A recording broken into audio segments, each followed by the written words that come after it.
In the last episode of the Author Switch, I touched on book marketing as I talked about how to launch your book. But boy, I only scratched the surface of all the things you can do with book marketing. In this episode, my guest and I, my guest Tina Koenig and I chat even more about all the myriad things that you can do in book marketing and promoting your book.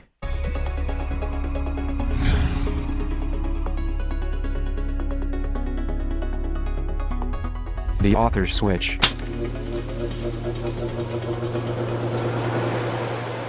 Hello, and welcome to the Author Switch, the podcast that is dedicated to helping new and aspiring authors turn on the author switch to success in their mind. I am your host, Carma Spence, author of the best-selling books, Public Speaking Superpowers, and Home Sweet Homepage. Today, my guest is Tina Koenig. She is a literary publicist and author consultant. She works with new and established writers, providing services as diverse as coaching, manuscript development, author platform and author business development, book proposal writing, book production and book marketing, and public relations. She is a Renaissance woman when it comes to book marketing. Tina has worked with a variety of authors in a variety of capacity and has a wealth of stories to share with you,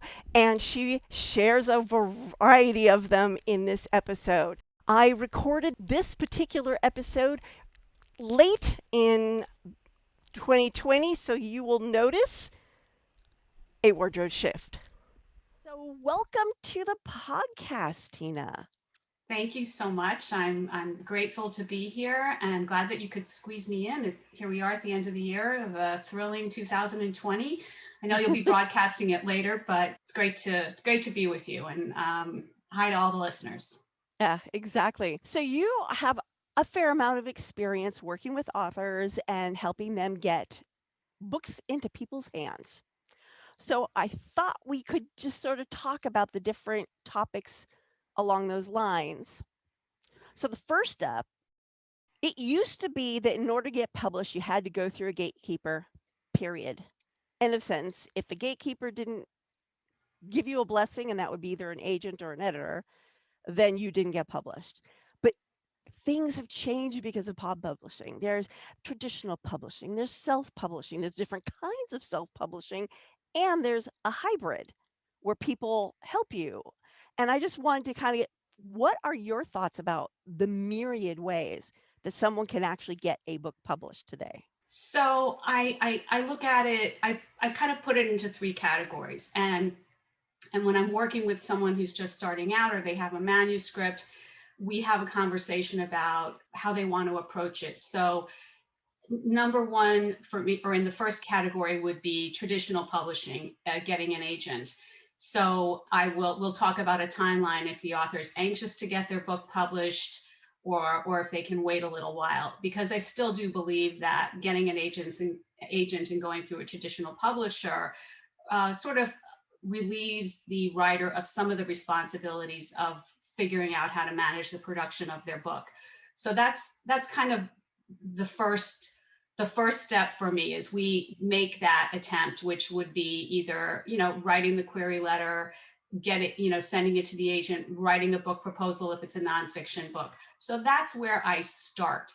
If I am working with a writer who's kind of done that already, or they've said to me, oh, no, no, no, I'm quite sure, I've done my research, I don't want to go to an agent, I know it'll take 2 years before my book is even on the shelves or available, so I want to self-publish because I know I can get it to the market faster. That might be option number 2 for them. Let's say choosing door number 1, 2, and 3 in the old game show comparisons, which everybody knows, right? Is it behind door number 1 or door number 2 or door number 3? So door number 2 is, maybe publishing on Amazon. And how do we do that? Do we self-publish with Ingram Spark, or maybe we choose another book publishing provider of those services? And then I will kind of coach them through that process of who to maybe get your cover design from, and how to get your manuscript formatted for digital, and so on. And we have a conversation too about a timeline and how to timeline all of this, because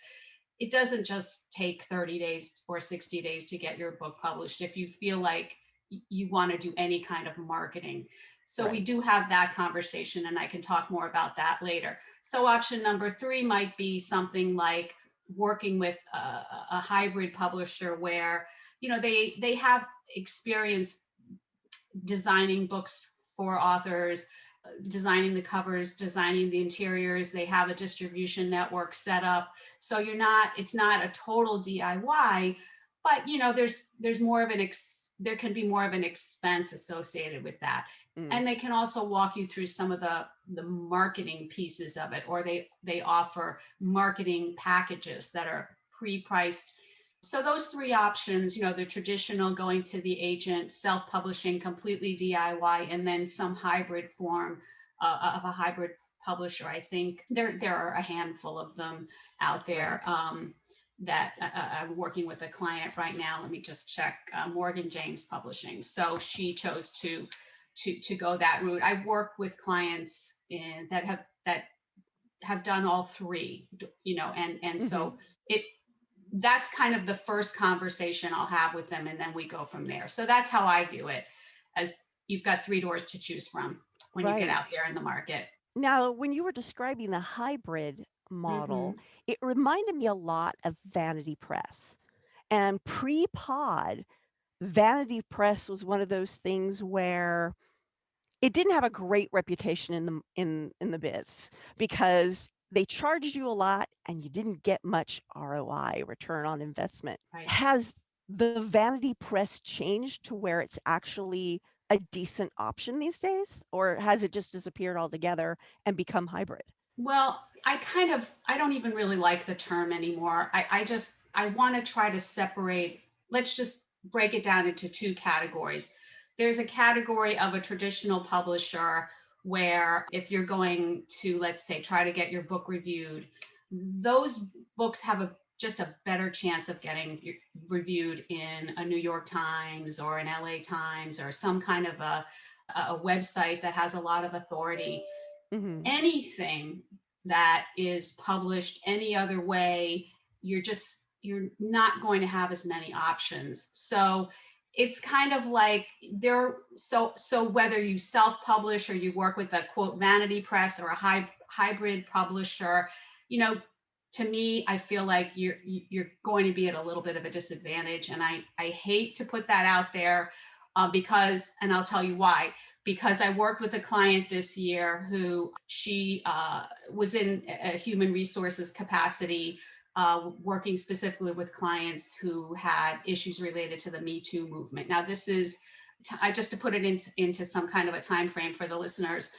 She was publishing sort of at the January 2020 and into in 2019, where that was still a kind of a topic. It was before COVID Right. just wiped everything else off out of our conversation.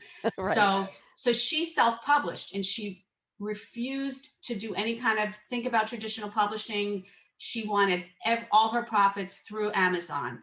But because she had some very impressive work credentials and education credentials, coming from Ivy League schools, she was actually able to get on quite a number of television shows because of her expertise and her ability to talk about Me Too with a lot of authority. And she had some other clips too. So, Right. if you have authority in a particular space, you have letters after your name,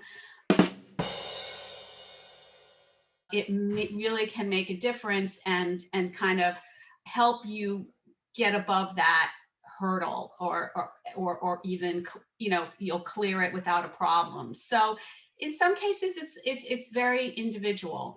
Another client too is working this year with a hybrid press, and she has a lot of experience in her category, which is career guiding nurses through their careers. Well, she's got an RN, she's got a PhD, Right. and has a lot of authority. So because of that, I was able to get her some press that, maybe someone who didn't have that background in her career and through her education, they wouldn't have the same opportunities as she had. It makes a difference. Right. Yeah. So let's say you don't have letters after your name. Right. You're not a FUD, PhD. What do you think are the best ways to promote a self or hybrid published book? So I think that you need to plan in advance. You need to build your own authority. You need to begin as early as you can to build a website that is your name writer, your name something, or just your name if you can have it. Because if you own your name, it doesn't matter how many books you publish. You don't have to worry about changing it. Right. Or if you have if you're like Gretchen Rubin, where you have the Happiness Project, and you've created a brand, you can have you can own your brand. But keep in mind, you're going to have to live with that brand for a long time. And if the brand goes out of fashion, you're stuck with your brand. So I always tell my clients, let's start with your name, start with a website, get some content up on your website. I do a social media audit with them. We secure everything across every platform that exists. We don't want to necessarily use all of those platforms. There aren't enough hours in the day, but you Yeah. want to have them in your asset holdings. You want to have those Right. assets. So you've got to get a great looking website and start getting some content posts on there. And then it's just very important whether you write fiction, nonfiction, even kids' books. And I'll tell you a story about a children's book. But it's very important that you come up with some kind of a content, or try to decide, like, what is your area of expertise? What can you talk about that complements what you write about? So Right. I'll give you an example. I worked with a client who did a children's picture book, How Kara Lost Her Color. So what it was about is the bleaching of coral reefs. Mm. Gorgeous picture book, she completely self-published. Now she's a marine science student in college, and she lives in Hawaii, and she's just adorable. She has a great story about how she works in aquariums and she dives, and she wrote this story because she feels this story and she sees it out there, so she can talk about the environmental damage that's being done in the oceans. And then she writes, this theme is coming through her books, and she's starting to build her authority because she's a student and she's studying in this area. So think about, what do you know about? Where might you start to submit articles in trade magazines, whether it's cycling or baking, or any even kind of hobby that you may have. There are certainly plenty of stories of folks who've gone on successfully. The wine category is one of them, I think, where someone started blogging about wines, and then their website blew up, and so you can do this with, if you're writing a children's book or any other kind of book. Think about, where are those other areas of authority that you might have, and start getting some content out there that has your byline on it. And then you can share that through the social media platforms. Just pick a couple of them to work on. Facebook, Instagram have a lot of reach. And you can go into TikTok. It really kind of depends on your book and if it's visual and the age demographic. There's a lot of micro targeting that you can do when you're deciding social media. So those are just a couple of ways to start getting out there, building a presence for yourself in the online world, on the internet. And then focus on, if you are thinking about submitting content and articles, to news sources that are well annotated through Google and that appear in Google search. Mm. So, smaller outlets, just do reach high, always reach high and write well. And you would be surprised at the yeses that you can get if you present well and in an organized way. So it's just very important. Proofread anything, if you're pitching an article and so forth. You just have to be super professional in all of the writing that you do and the building of your site too. And we can talk more about that in terms of options that you may have for building out your website, free graphic applications, and so on that you should use. Just do the best you can to make it as professional looking. And if you have to sort of look at some of your other authors that you like or folks that you read and see if you can't do something that's similar, but not Right. a copy, of course.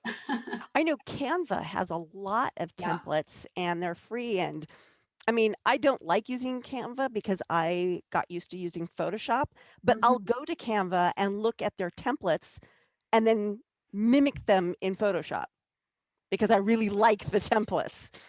Right. So So you do what you do. yeah, and I love Canva. I recommend it to my clients to look at the templates and look, some folks it's just, they're not going to be able to do that. They're the writers, but that's why they, look for experts to help them pull all of this together.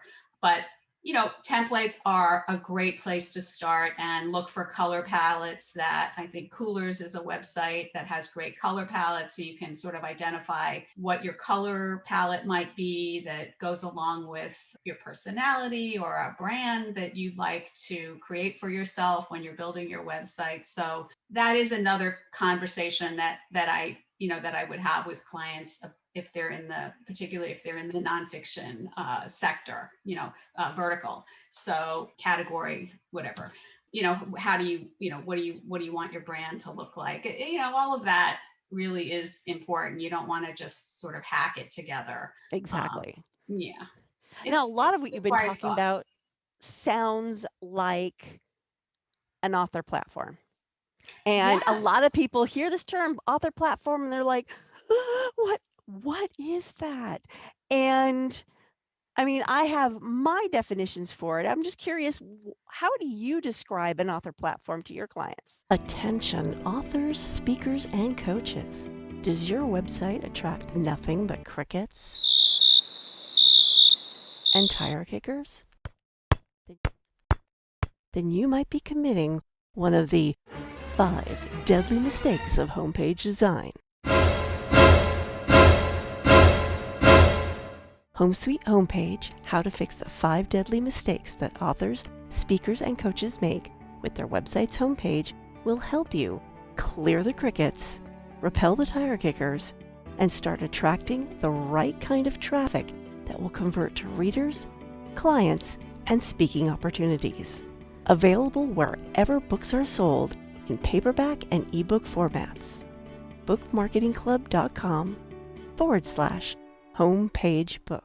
How do you describe an author platform to your clients? Well, I guess I kind of think about an author platform the way you might think about, what is your purpose in life, or what is it that, who do you want to be? It's your brand. It's your brand. So I really believe in sitting down and doing some of these exercises where you learn about yourself and things you might like to write about, what you believe in, and thoughtfully think about how you're going to position yourself on your website and what do you want to write about, and how can you be different than someone else. Now that sounds manipulative, but when you're if you're going to choose door number one in your writing career, where you're starting out and you want to pitch an agent, let's say with it's your first book, or even you've just got other books coming down the pike, the big kind of question that everyone asks is, why are you the only person that can write this book? Right. So you need to know the answer to that. And your website should kind of talk about that, or your writing should kind of back that up. So I think a lot of it is about creating a thesis, statement for yourself, and then being able to support that, but Hmm. being able to support the question, why am I the only person that could really write this book? So that's kind of what your author platform is, and then figuring that out, and then supporting it and all of the work that you can do. So I have a client, her area of expertise is school trauma. And, she mostly deals with school shootings. And Oof. then she was able to pivot, though, when her book came out this year. It was not a good time for the book to come out, obviously. Schools shut down. Right. But she was able to pivot to COVID trauma. So, but her area of expertise is school trauma. So if you eat, whether you're a fiction writer, and I believe anyone who's even writing fiction or poetry should also kind of have other things that they can talk about, and other stories that they can tell, other than Hmm. maybe just what their fiction titles are about. It just will give you more opportunities. But if you are writing nonfiction, obviously you probably have an expertise. So, in 3 words, and this can kind of connect to your website also, what are you the authority on? So, authority is also a word that goes with author, when you talk about Hmm. author platform, your Right. brand, your authority. What are you the authority in? So you and I are authorities in author branding or author marketing. If you're a nonfiction writer, where can you start building that authority? And in some cases, there's some wiggle room in that when we're approaching the media, but you know, and you can't always hold that authority because your authority topic area may change. So when we Yeah. talk about, let's say, school trauma and school shootings, well, that wasn't really on the table for the author for this year. So she had to pivot. I have another story of an author who her book came out. She's a doctor writing about CBD and CBD for skincare. So there's not a lot of beauty stories. We're not going out right now, let's say, too much. But how did she pivot? Well, she just happens to also be working on the front lines as an ICU doctor in hospitals. So we positioned her as someone who can talk about what is her self-care routine as a woman who's a physician, who's also has an area. She's got the beauty expertise, but she's also kind of thinking about, well, how do I care for myself as I'm a physician dealing with patients right now? So we were Exactly. able to pivot. So it's kind of something that, as much as I can say, you got to sort of settle on your brand and settle on what are you an authority in, you still need to be able to pivot these days, because that authority doesn't last forever. Exactly. I mean, Yeah. uh, my last book was on public speaking. Well, actually, Ah, the book before last, after this airs, but the last book I wrote was on public speaking, and I started going in the direction of teaching, like, people to get over their fear of public speaking, and then I realized that didn't excite me as much as working with other authors. So now I'm pivoting the content so that it's public speaking for authors.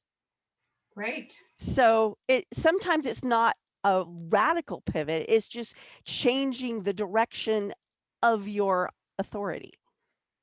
Right. And in business, I come at this as of having had a business background where and being an entrepreneur, and it's what you do now. Yeah. You need to be able to pivot every couple of years.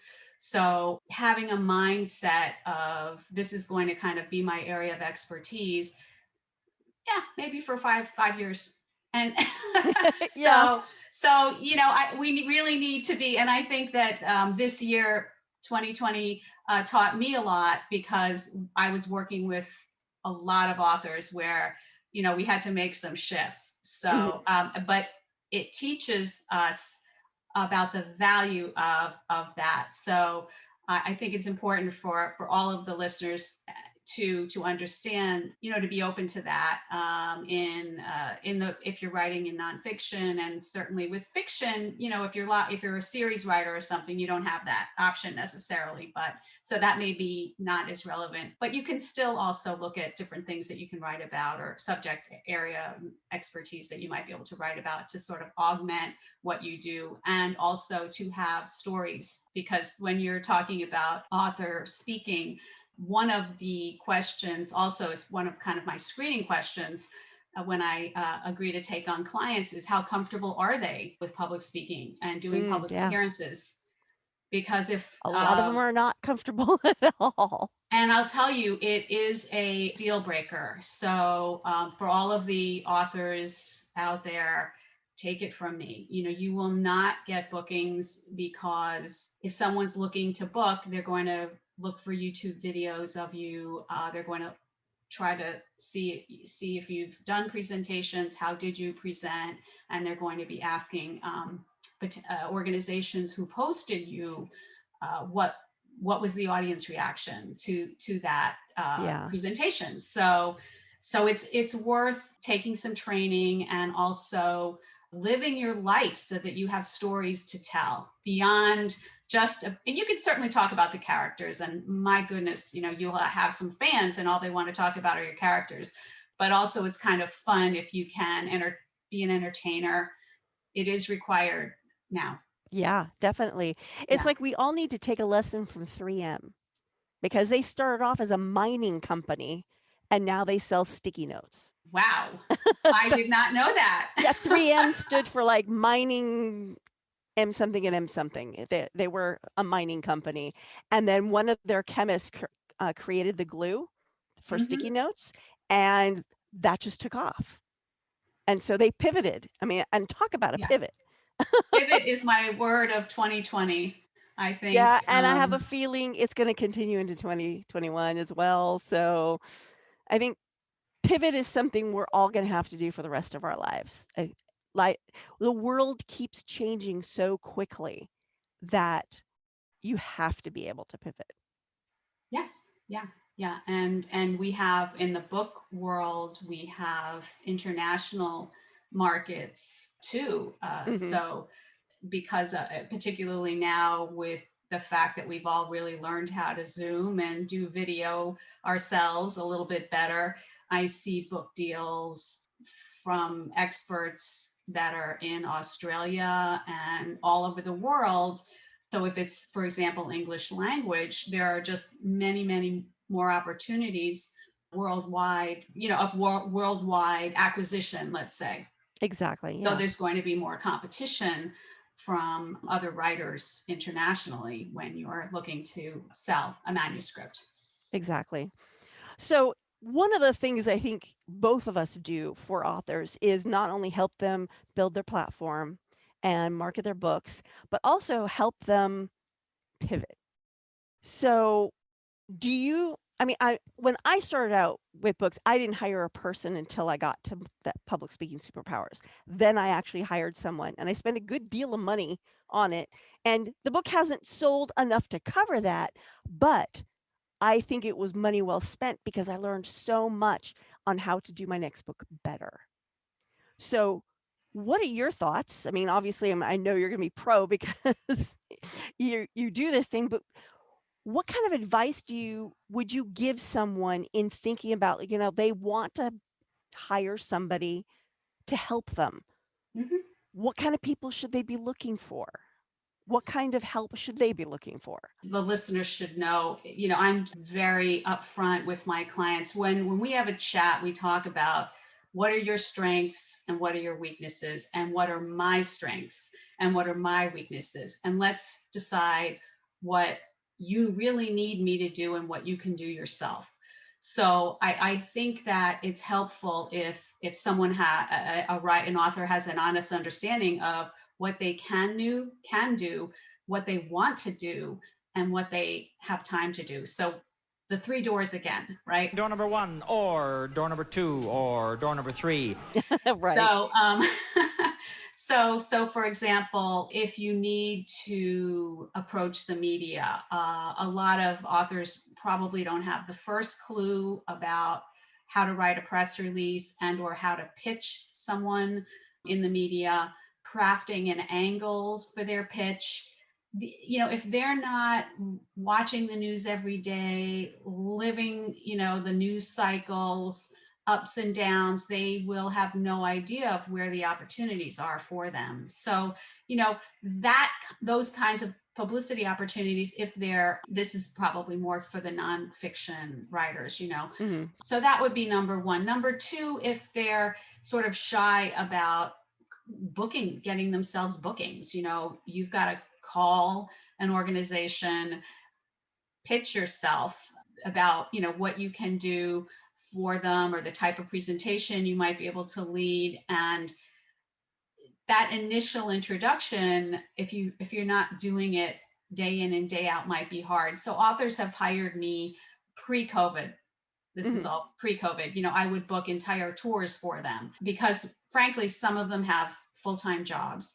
Right. And so what I can do is I am every day contacting libraries, contacting bookstores, other organizations who maybe need speakers. So I'm that person that's working for them while they're working their 9 to 5 job. So I'm getting them setting up their bookings, and then we just email. So that's another kind of a task that if you have a full-time job, and you should keep your full-time job, Right. you can hire someone like me to do all of this other author promotion type activities that you don't have the time to do, or you don't want to spend your nights and weekends doing, because the follow-up in some cases needs to be done immediately. Oh, So exactly. Yeah. I've got a journalist, they're on deadline and they need something back from you in 24 hours.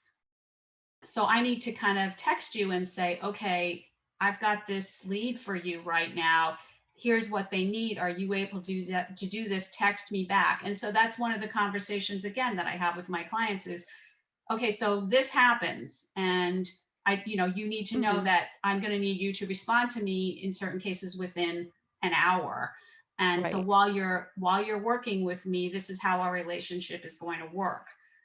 And that's another consideration is, can you work with someone like me who is bossy?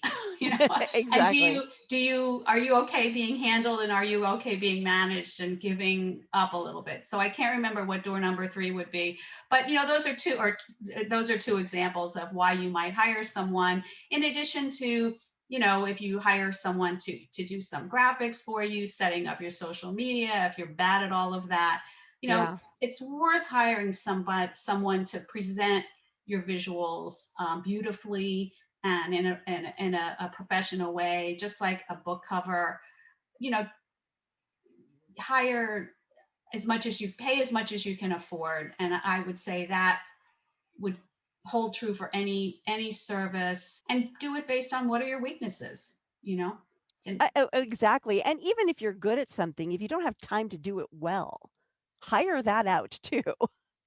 yeah, Or if yes, it's something you don't enjoy. enjoy. Again, it really, a lot of it depends on financially. I if you have all the money in the world, there's a lot that you can do. It really, some of it depends on your budget. A lot of it, all of it depends on your budget. But Yeah. I would like for the listeners to know that if whether you chose door number 1, 2, or 3, the traditional publisher, the self, or hybrid, you are still going to need to do a lot of publicity on your own, and probably it's either cash or sweat equity. Yeah. You know, you can't, if you have any hope of selling your books, you're going to have to get out there. I had a client last summer. Her book came out, and her goal, and she had retired from her professional career, and she said, I want 1 or 2 appearances per day. That this is my full-time job, marketing this book. And so when she was touring, that was our arrangement is, Hmm. for 6 weeks, I got an afternoon, and I have an evening. And so she approached it as work. And so that was our goal that we set. So it is, for some, if they're retired or if they're taking a break for a leave of some reason for marketing purposes, it should be your full-time job if you can do that. Look Exactly. at it. It's one way to look at it. Exactly. So Yeah. if someone wanted to learn more about you and Ah. possibly even hire you, how would they go about doing that?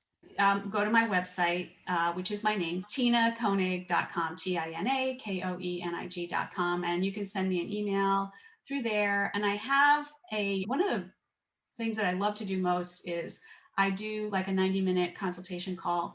And it's a great get to know each other conversation. And we can talk about the strengths and weaknesses conversation and Mhm. budgeting and the best way to approach your book marketing project, whether you're just getting started on a manuscript and you need coaching, or if you're kind of at a point where you need to start the marketing. Really, at any stage of the process, we can have an hour and a half call and just hash through it, and you will know where you need to start and you will know what you need to do next. I guarantee it. Exactly, Because exactly. I Well, give my clients homework. So aha. yes, like I said, so we'll leave, we'll leave the call with a place for you to go, and that could be, and then I do booking packages. So I Mhm. usually book in blocks of 5 hours or 10 hours or 20 hours or 40 hours. It really, again, it's all budget driven. So Mhm. clients can book me based on blocks of time that I think they need, and again, based on their budget. And I have clients that hire me on a retainer basis for the length of the duration of the cycle of their book. So 3 months ahead of time, 3 months post, or 6 months post. Or I have Right. clients who I basically manage their careers essentially. So, and that's on Right. a monthly retainer basis. Okay. So Wonderful. Well, thank you so much for you're sharing welcome. your wealth of information with us today. Too much information. Yeah. All right. Thank you so much. You're welcome. It's great to be with you today. This is your host, Carma Spence, author of the best selling book, Public Speaking Superpowers, signing off.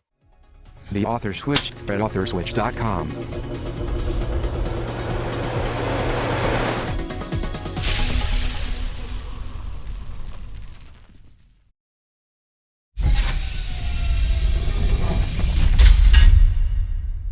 In the last episode of, oh my goodness, there's hair coming off the top of my head.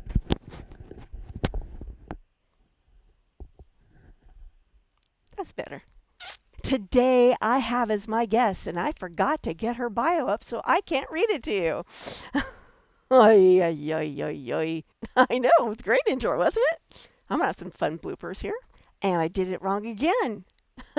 Tina has worked with a variety of authors and Tina has worked with a variety of authors writing poetry, children's books. Blah, blah, blah, blah. I can't do this right. We'll try. Tina has worked with a variety of authors writing poetry, children's books, author submission to reviewers, provides guidance on finding and submitting op-eds, books, library. I can't read. You know what? Screw all this. I'm not going to read it.